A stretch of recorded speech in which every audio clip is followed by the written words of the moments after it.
Teoría del vínculo. Enrique Pichon Rivière. Capítulo 6. Vínculo e identificación introyectiva y proyectiva. Las psicoterapias breves tendrán un fundamento o una posibilidad de aplicación en la medida en que utilicen conceptos como el del vínculo, perteneciente al campo psicosocial de las relaciones interpersonales. Estos conceptos, que son estructuras, nos van a permitir resolver en el paciente sus dificultades de relación interpersonal, es decir, sus dificultades en la comunicación. A través del vínculo se comunica toda la personalidad del sujeto, pero si una personalidad está disociada, tiene dos vínculos, dos pautas de conducta. Si describimos esos dos tipos de vínculos, los traemos al campo operacional y trabajamos profundamente con ellos, utilizando los conocimientos que previamente tenemos de esa estructura. Aprovechamos la ciencia de la interpretación y no el arte de interpretar.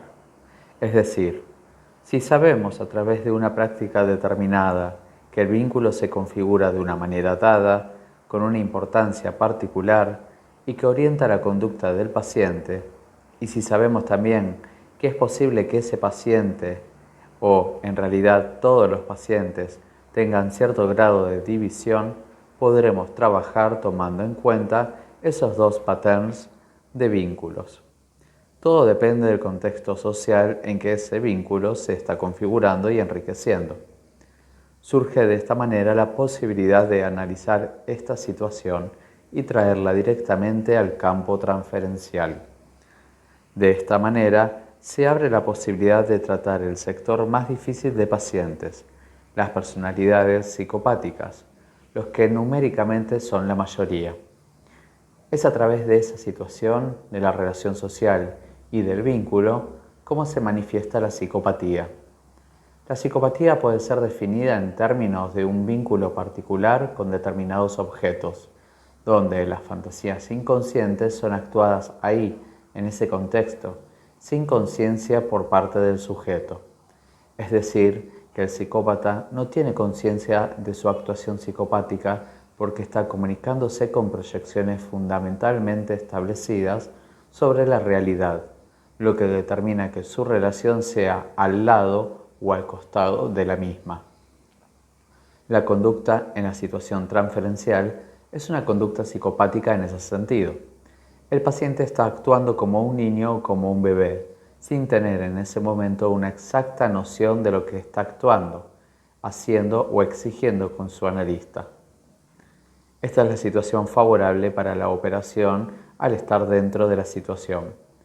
El psicópata estructura un tipo de conducta transferencial en su relación con el mundo, relación que es demasiado rígida y estereotipada, porque una vez que ha organizado un tipo de adaptación, es muy difícil que la abandone.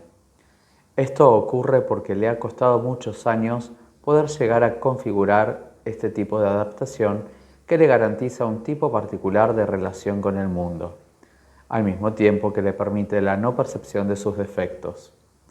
Entonces, la investigación del vínculo como una estructura a realizar en la sesión psicoanalítica tiene una particular importancia en estos casos de trastornos del vínculo de la conducta y de trastornos en el campo social. Debemos procurar que el paciente sea lo más explícito posible en el vínculo con el terapeuta, ya que en la medida en que lo implícito se transforma en explícito, se reduce un margen grande de desadaptación social. Podemos decir que si una persona es capaz de comunicarse con otra en el momento y situación oportunos, o sea, en la situación temporoespacial adecuada, es porque tiene una buena capacidad de adaptación.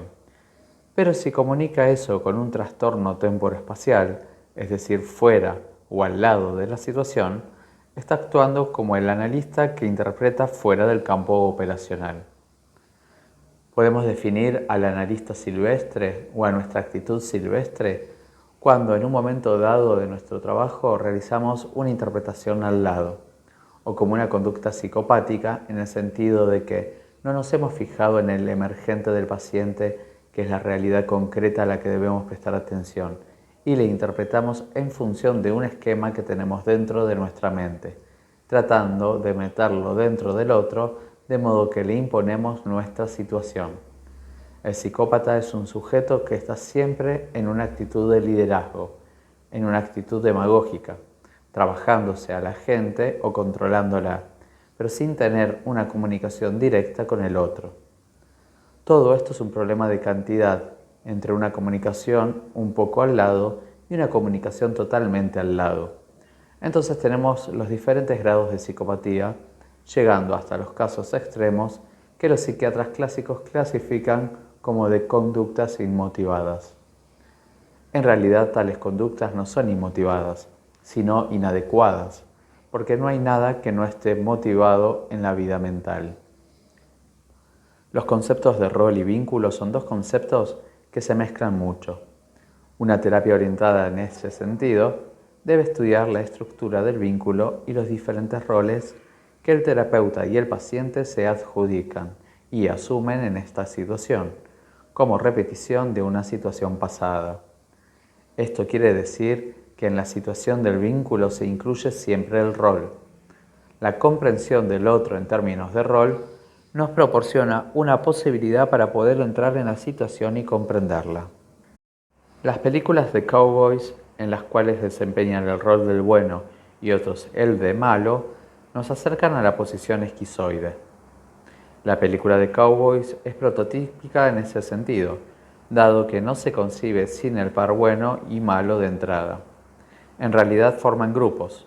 Los buenos y los malos forman bandas. Forman grupos sociales en los que se plantean problemas de liderazgo. De esta manera, una película de cowboys puede enseñar psicología social. Se plantean problemas, por ejemplo, de agrupamiento, de casuística del grupo, de liderazgo, de agresión, de rivalidad, etc. El agrupamiento es necesario para saber quiénes son los amigos y quiénes los enemigos. El problema de la lealtad en el grupo es un problema fundamental de protección del grupo frente a los peligros del exterior. La asistencia a una película de cowboys se transforma en un método de aprendizaje. En un cine donde hay chicos viendo este tipo de películas, inmediatamente vemos que aquellos se dividen. Unos patean, gritan, tiran tiros, etc., en tanto que otros están paralizados. Todos sabemos que el cine es una representación en la que los actores están desempeñando un rol, es decir, todos somos conscientes de que hay una distancia entre la máscara que allí aparece y la persona real. Se trata de personas que tienen la profesión de desempeñar roles para entretener a los demás. Pero aquí surge un problema que es importante, el de la confusión entre la persona real y el rol que ésta desempeña, es decir, entre la persona real y la persona que se trata de representar. Si no se produjera este engaño clásico, el espectáculo perdería interés, ya que si se estableciera una situación de discriminación entre rol y persona, se enfriaría el estado emocional y se dificultaría un determinado tipo de identificación, sea con el bueno, sea con el malo. Es importante analizar este problema desde la platea, es decir, saber si nosotros como público, ante un determinado espectáculo, estamos dentro o fuera de la situación. Frente a un espectáculo, la emoción se produce dentro de uno. Ahora bien, si se produce dentro de uno, es porque uno ha trasladado la situación dentro de uno, ha internalizado cierto tipo de vínculo, estableciendo un determinado tipo de relación. Frente a un espectáculo existen dos tipos de identificación que condicionan las dos estructuras básicas.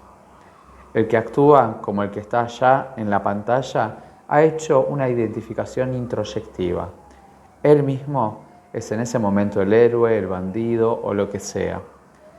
Y no solo repite, sino que se anticipa actuando como el amigo que avisa al otro que le van a hacer algo, por ejemplo gritando o entrando en acción. Hace entonces una identificación adentro, transformándose parcial o totalmente al identificarse con el otro. Si el espectador fuera el espectáculo vestido, por ejemplo, de cowboy con pistolas, podríamos decir que está preparado para absorber la imagen del héroe y empezar él también a los tiros. podemos decir que está listo para absorber dentro de él el personaje que ve en la pantalla, transformándose total o casi totalmente en ese personaje. El movimiento se da desde la pantalla hacia adentro y después él entra en actuación como si fuera un psicópata. Si viéramos a un niño o a un grupo comportarse de esta manera sin el estímulo de la película, diríamos que es un niño o un grupo loco, ya que no observamos su conducta en relación con estímulos reales externos. Ciertas conductas análogas las podemos observar también en los fenómenos colectivos de tipo religioso. Al salir de un cine, después de la presentación de una película de cowboys, vemos también a los chicos divididos en dos grupos. Unos son los cowboys y otros son los indios. Es decir, han absorbido de tal manera el objeto introyectado que materializan actitudes y conductas. Decimos que en ese caso lo que funciona en ellos es la identificación introyectiva y como resultado de esa identificación asumen un determinado rol. El rol tiene la característica de ser transitorio, o más o menos transitorio, y de tener una función determinada apareciendo en una situación dada y en cada persona en particular. Cada uno de nosotros tiene la posibilidad de desempeñar diferentes roles, o sea que podemos asumir un determinado rol, aquí como docente, allá como psicoanalista, en casa como padre o como compañero, etc. De acuerdo con la manera en que enfrentamos determinados contextos concretos, tomamos determinadas actitudes que se llaman roles. La asunción de estos roles puede exigir dos tipos de procesos. Por un lado, los podemos asumir consciente y voluntariamente.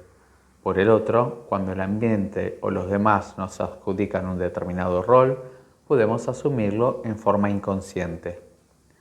En las relaciones sociales permanentemente se da un intercambio entre la asunción y la adjudicación de un determinado rol. Volviendo a los diferentes roles que los niños pueden asumir en el cine, habíamos señalado que estaban también los chicos que quedaban paralizados.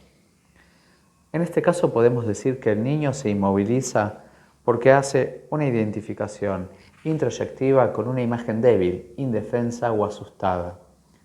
Estos chicos que realizan este tipo de identificación introyectiva con un personaje débil presentan una estructura masoquista porque absorben la persona que está en peligro. La otra manera de comportarse frente a un espectáculo que se acerca más a lo que es un comportamiento normal es la identificación proyectiva. El espectador no tiene el personaje adentro, sino que él se coloca en la escena. Es la posibilidad de seguir la acción con una división esquizoide, asumiendo los roles fuera, metiéndose en el mundo. Podemos decir que en la medida en que hacemos una identificación introyectiva, experimentamos emociones exageradas. Lloramos con facilidad, nos asustamos, sentimos el peligro intensamente, etc. En la identificación introyectiva se produce la asociación con la historia personal de uno que refuerza la situación emocional de ese momento. En determinadas clases sociales se considera que la identificación introyectiva aparece con más frecuencia en personas simples y con escasa inteligencia. La identificación proyectiva es la que a uno le permite seguir el espectáculo permaneciendo como espectador. La distancia entre el personaje y uno mismo es grande, en tanto que en la identificación introyectiva el personaje y uno mismo se confunden. En la identificación proyectiva, una parte de uno se mantiene como espectador de la otra parte de uno mismo que se atreve a meterse en el escenario entre los personajes y en la acción. La emoción luego es de vuelta cuando yo percibo lo que me está sucediendo allá en la escena a través de la identificación proyectiva. Entonces me emociono frente al espectáculo mío que está allá. Esto es lo que permite que uno pueda permanecer tranquilo frente a un espectáculo más o menos angustioso y emocionante. Ahora bien, si la identificación proyectiva fracasa, tenemos la indiferencia, es decir, la imposibilidad emocional de colocarse allá, que puede deberse a múltiples motivos. Podemos decir que la persona que reacciona con indiferencia es porque ha fracasado en la posibilidad de asumir un rol. Si tiene un bloqueo emocional más o menos crónico, cualquier enfrentamiento que deba hacer con la realidad va a estar viciado con la imposibilidad de colocarse en el otro. Todas nuestras relaciones con los otros están fundamentadas en el interjuego de asumir y adjudicar roles. Lo mismo sucede en la terapia psicoanalítica. Durante el tratamiento se produce una serie de situaciones en las que el analizando adjudica determinados roles al analista, como el del padre, la madre, el tío, el jefe, el amigo, el enemigo, etc. El vicio principal de la situación analítica y el más grave que un analista puede experimentar es la imposibilidad de asumir el rol que el analizando le adjudica, porque a través de la asunción del rol el analista puede comprender el tipo de vínculo que su paciente está queriendo estructurar. Por otro lado, el conocimiento científico de la situación del vínculo posibilita predecir lo que va a suceder en la sesión. Todo lo que podamos conocer cerca de lo que está sucediendo se transforma automáticamente en una cosa operacional. O sea, que lo esencial de la operación es el esclarecimiento de los roles. Si durante su tarea el analista utiliza la asunción de un determinado rol, el emergente que aparece en él, en ese momento, le proporciona el conocimiento de lo que está sucediendo entre ambos. La psicoterapia analítica es aquella que, estricta y rígidamente, señala el problema sin la actuación, es decir, solo esclareciendo.